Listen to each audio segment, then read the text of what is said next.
So I finally got around to making stable flying things, which is kind of hard, but this is honestly the best flying thing that I've ever made. And it uses these resources. You can go ahead and take your screenshot or pause the video if you want to rebuild this. The schematic will be in the description, but I wanted to talk about how I made it, and this isn't going to be like a block-for-block tutorial, because Create Mod has schematics that you can just place down. So you're absolutely free to use this if you want it, but I'm not going to go over the block to block because that's kind of just boring when you could just use a schematic. But anyways, and it's in the base game. It does use a couple of mods. It uses Create Aeronautics, obviously. That's like the main thing that we're going for. It uses Create Interiors. This is purely for the chair. I just like the chair, full seat, but the schematic might have to be edited somehow for that. It uses Create Simulated, which is part of Aeronautics. It uses Create Connected, I think exclusively for this one block here. And I couldn't find a simple way to replace it, so I just left it in because it's in my pack and I plan on using it. It also uses Create Propulsion Simulated for the Stirling engine and solid burners, along with the redstone transmission. And this is a very important thing. And then I believe that's it in terms of additional mods. That is not correct. It also uses Create Copycats Plus, and that's just for some of the designing. In the front, for the vertical stairs and some of these two in the vertical stairs. This does not use any kind of gyroscope, it's just weighted well and uses the gyroscopic propeller bearing, but it doesn't use any, like, gyroscope from another mod. And then if I go ahead and hop in here, the take off, I can go in third person, and then it can go forwards, it can turn, just like a helicopter would, it can go this way. I also programmed in a backwards, and there are some winches on the side that I'll show off in a minute. If I go ahead and look forward, I can increase the strength of the thrust using this analog lever. That's hooked directly up into that Create Propulsion, what's it called? Transmission. And I'm sure you could do it with the gear one from from Aeronautics, but it's gonna be a lot harder. This can go up to, like, 312-ish, I think? I'm just gonna punch it and see what happens.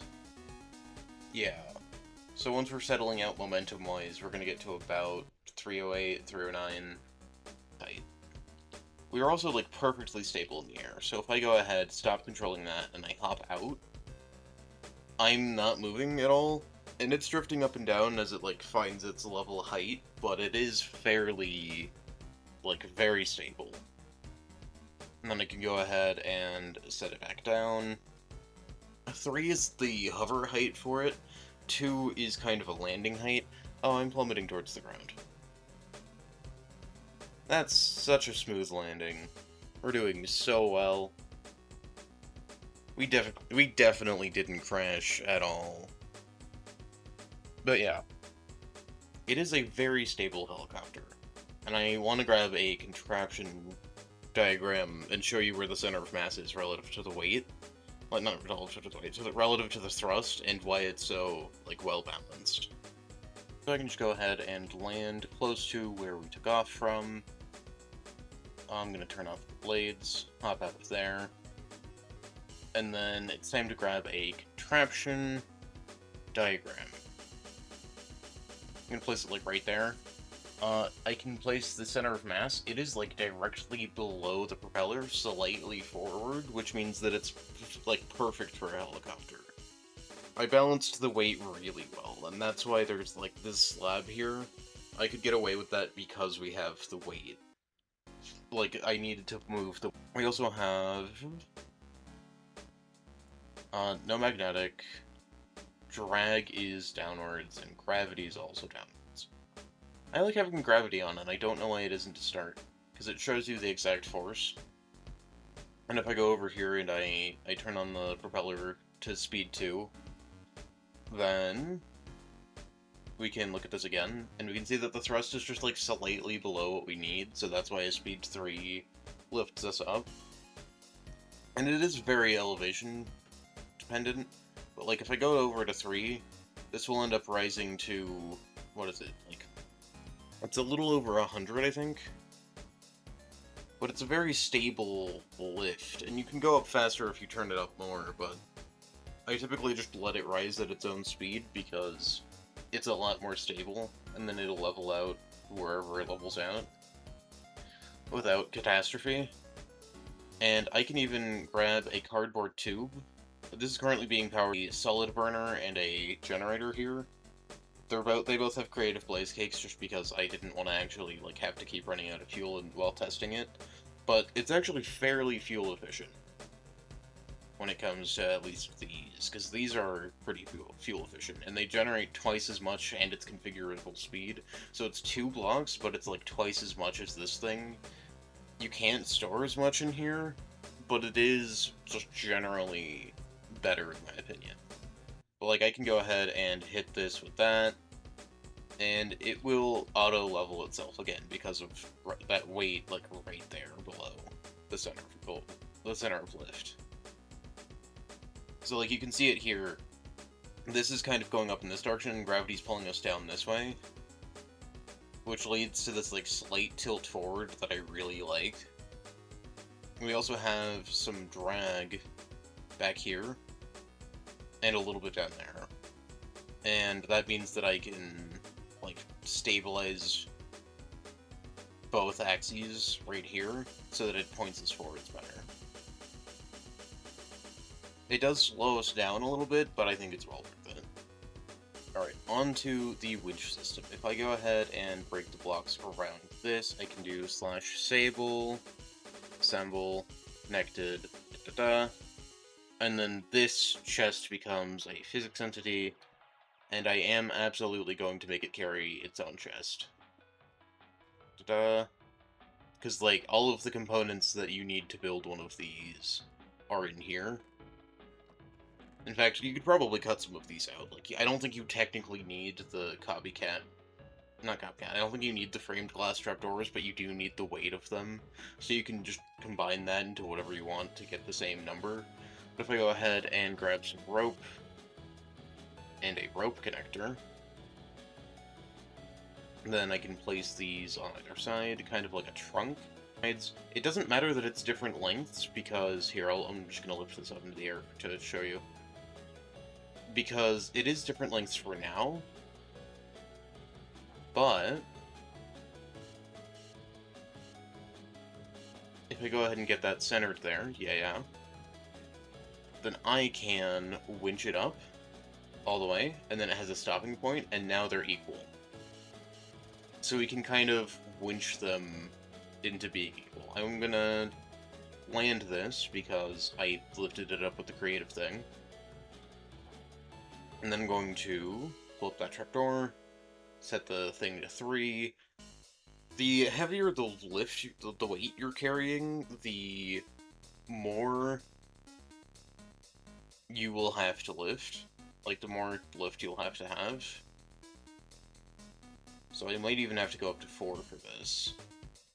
Chests aren't that heavy, or shouldn't be. So I don't know what's happening with this one.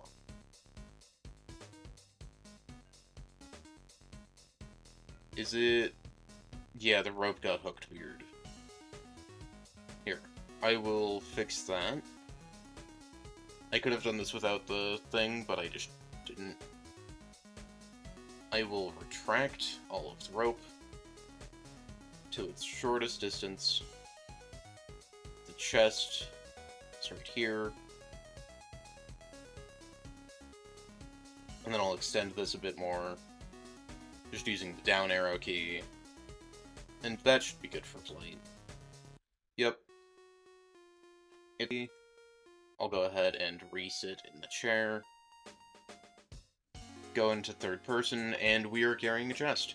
I can still control the linked typewriter. Down on the arrow keys is lower, up on the arrow keys is raise. I'm just using one of the simple little transmissions in the middle there. well, not transmissions, but I'm using a, what are those called?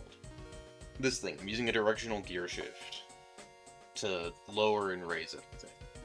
If I go ahead and right-click on that, because when I opened my menu to check, changed it, and then I can press forwards for going forwards. With cargo, depends on the weight of the cargo, where we're going like 10, 11, 12 meters per second, it can normally go like 16. I can go ahead and drop this down all the way. And then just kind of fly around. Oh, it did just hit though, so I'm going to retrieve this in. I think the rope has a weight the longer it is, so you do go down when there's rope. But this can just carry a ridiculous amount of weight. Like, if I go ahead and grab some netherite, we can attach, like, a cube. And it is sinking, but that's because I haven't turned up the thrust yet. Okay. I'm gonna wait for that to hit the ground, then build the cube, because it's gonna try and lift off, but it's gonna fail. And you know what? We'll just add a little bit extra to the cube, because why not?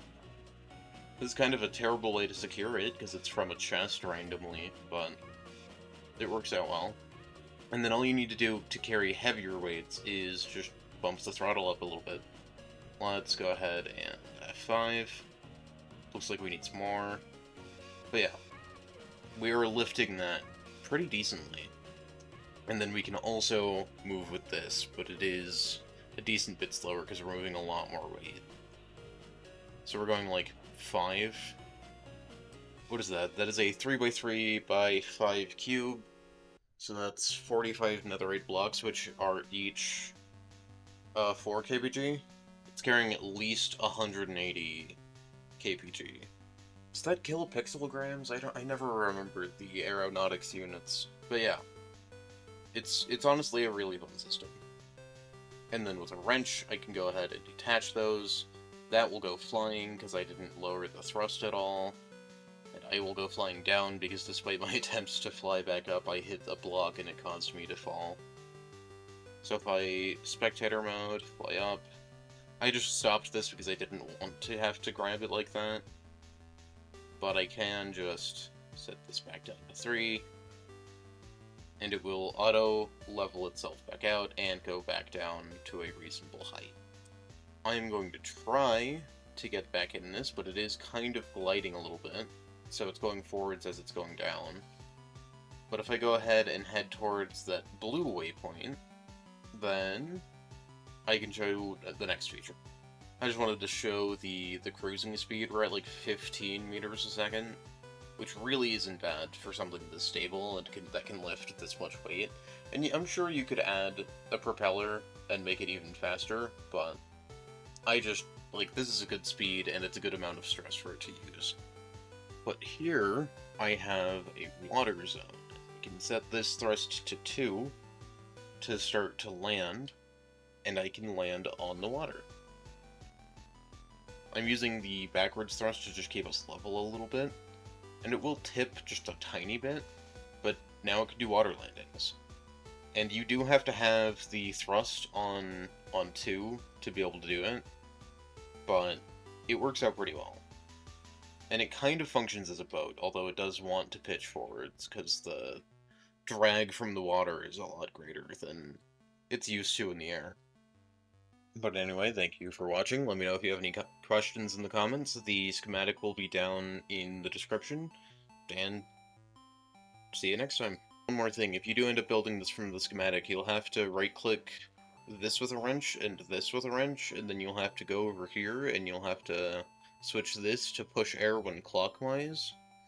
And I had to set this rotational speed controller in here somewhere. Wait a minute, do I not have a rotational? I could have sworn I had one behind these. Was it not being used? Oh, I suppose it wasn't. Huh.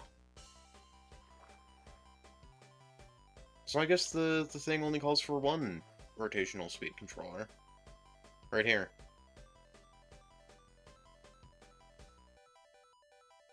otherwise it should be fine.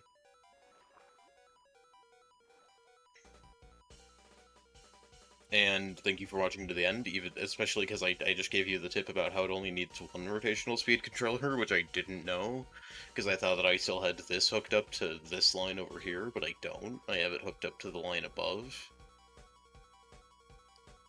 And this is really cool. But I do have this speed set to 64 on these things. And that helps produce everything that you're saying. See ya.